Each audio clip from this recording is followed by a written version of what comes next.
You're watching the Duchess of Sussex's latest Netflix series, which has had very mixed reviews, but you really enjoyed it, didn't you? OK, here's where I come clean, Emily. I didn't watch a single second, and I just couldn't bring myself to. What if the fairy tale wasn't just over, but exposed as a brand built on sand? What if Meghan Markle's comeback wasn't a return to form, but a televised unraveling for the world to watch, frame by frame? In a courtroom of public opinion that never sleeps, her latest Netflix venture didn't just fail, it detonated. Well, should we give you a little refresher? I just want to raise a glass to you guys.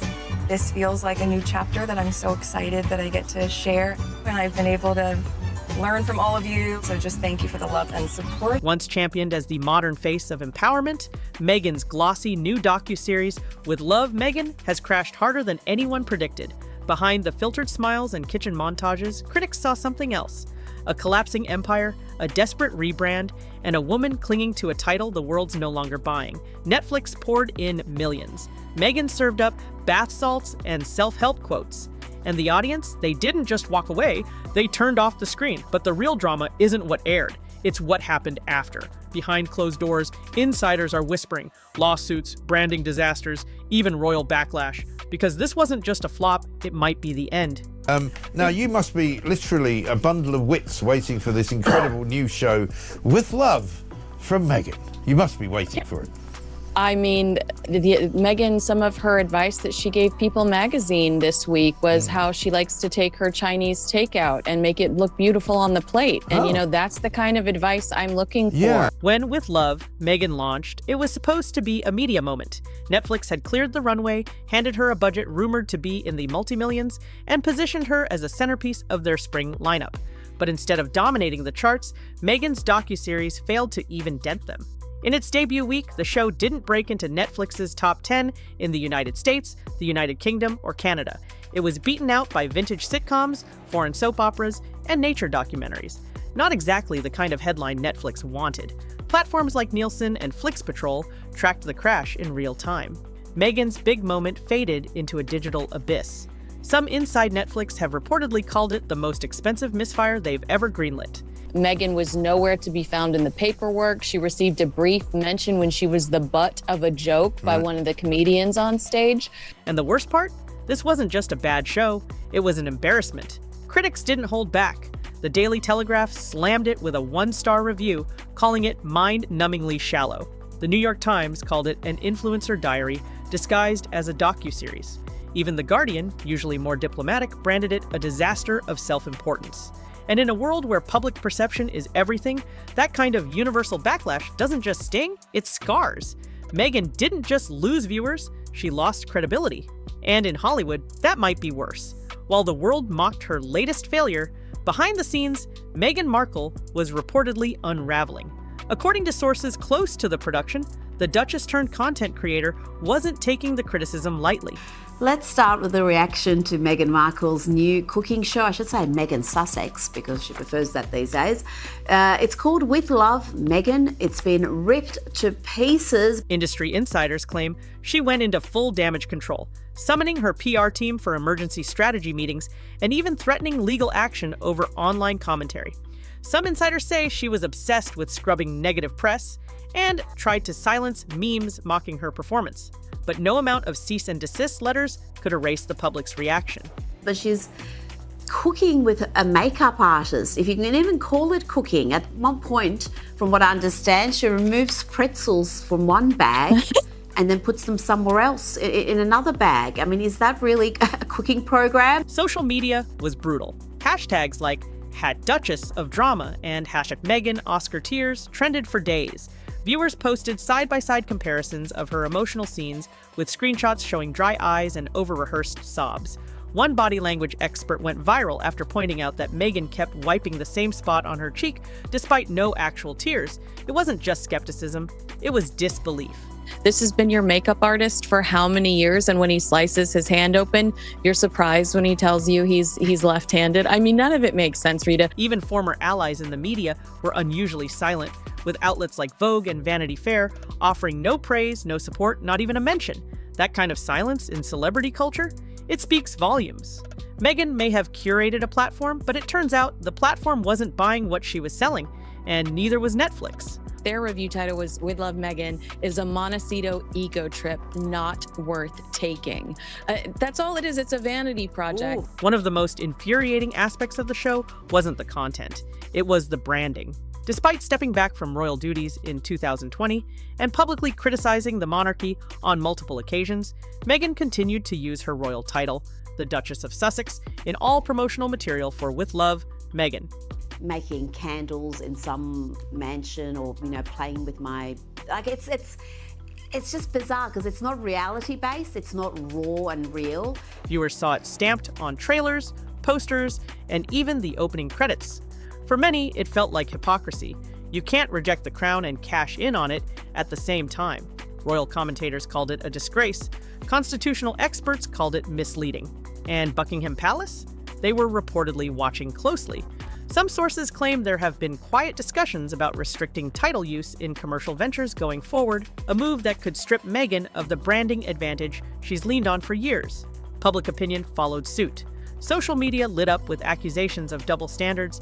Critics pointed out that Meghan wants the prestige of royalty without the responsibility, and even former supporters began questioning the authenticity of her messaging.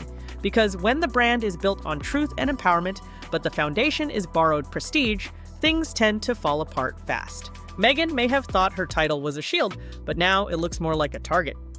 Her appearance on that show. Tell us about this, Kinsey. Well, this is one of our favorite topics, right? Just how gross Drew Barrymore can be when it comes to her physical activity with her guests. And yeah, the body language. Yes, and the body language expert says that Meghan's kind of met her match. Before With Love, Meghan crashed and burned. There was another warning sign. Her Spotify podcast, Archetypes, had already set off alarms. Billed as a deep dive into social stereotypes, the series ended up being a shallow mix of celebrity interviews, recycled takes, and surface-level inspiration. Meghan reportedly pocketed $20 million from the deal, but produced only 12 episodes across 2 years. That's roughly $1.6 million per episode. And what did Spotify get for their investment? A wave of bad press. According to insiders, Meghan didn't even conduct all her interviews personally. Staff reportedly pre-recorded guest segments, and Meghan later stitched in her own commentary. Listeners noticed. Reviews were scathing. But it was Spotify's own executives who delivered the final blow. Joe Rogan publicly mocked the podcast on air. Bill Simmons, Spotify's head of podcast innovation, referred to Meghan and Harry as grifters. That's not just criticism, that's scorched earth. And it wasn't just the podcast that got burned. Meghan's reputation as a serious media figure took a major hit. If Archetypes was supposed to establish her intellectual brand, it did the opposite. It painted her as out of touch, uncommitted, and worst of all, unrelatable. So by the time Netflix rolled out the red carpet for With Love, Meghan, audiences were already skeptical. And that skepticism turned out to be well-earned. Behind the camera, Meghan's media empire is anything but stable. Her newly launched lifestyle brand, American Riviera Orchard, was meant to be her Goop-style pivot into luxury wellness. But the moment the jam jars and bath salts started shipping out, red flags popped up. Reports from major outlets like TMZ and Daily Mail indicated that her homemade products might not meet FDA labeling requirements. Some critics pointed out that if the items were categorized as ingestibles or cosmetics, they'd need to pass regulatory scrutiny, and there's no indication Meghan's team took those steps. That wasn't the only trouble. She also tried to trademark the name Archetypes as her exclusive brand. But existing companies, including a UK firm and a US therapy platform, pushed back. The US Patent and Trademark Office flagged her application for being too vague and likely to cause confusion. Translation, she tried to own a word that was already taken. And then there's Pearl, her canceled Netflix animated series. The concept raised eyebrows for allegedly mirroring a pre-existing UK children's book called Pearl Power by author Mel Elliott. The author confirmed that no one from Meghan's camp ever reached out. That kind of overlap? It's not just awkward, it's lawsuit bait. What we're seeing isn't a savvy mogul building an empire, it's a pattern of sloppy execution, overreaching branding, and potential legal fallout. And that's a storyline no PR team can spin away. Then there are the whispers Meghan can't outrun. For years, gossip blogs and fringe tabloids floated stories about her alleged involvement in elite networking events before she met Harry. Events tied to the yacht scene, high-profile social circles, and quiet rendezvous in the Mediterranean. At first, these rumors stayed on the edges of conversation, but now they're creeping into mainstream commentary. Royal biographers like Lady Colin Campbell have started referencing them openly. Forms once considered too conspiratorial are now being cited in media analysis. And while none of these claims have been proven in court, Meghan's ongoing silence speaks volumes. She's quick to sue tabloids over lesser accusations. So why not this? As one columnist put it, if it's false, fight it. If not, the silence says everything. Even anonymous Hollywood insiders have posted in industry forums hinting at well-funded reputation management efforts. The implication? That someone, somewhere, is working overtime to keep parts of Meghan's past out of sight. Whether or not the rumors hold truth, the damage is done, because in celebrity culture, perception becomes reality. And right now, Meghan's reality is looking less like royalty and more like a runaway PR crisis. The stories won't go away, and each silence only makes the whispers louder. If, with love, Meghan was supposed to be a reintroduction, it ended up being a punchline. Even the people who once championed Meghan's voice have gone quiet. Late-night shows mocked the docuseries with skits about cooking without cooking and turning takeout into life advice. Memes flooded social media. Influencers posted parody videos showing how to emotionally wipe tears with no tears. The general consensus? Meghan was no longer relatable. She was a brand trying to sell itself, and the audience wasn't buying. Public trust eroded. Fans who once defended her against the palace machine began questioning her motives. Was this empowerment or exploitation? The answer wasn't flattering. Meghan's attempt to humanize herself through Netflix only highlighted the disconnect between her curated image and the reality people saw. It wasn't vulnerability, it was theater. And in a world drowning in content, authenticity is the only currency that counts. Meghan's mistake wasn't just in failing to connect, it was in thinking the crown still shielded her from accountability.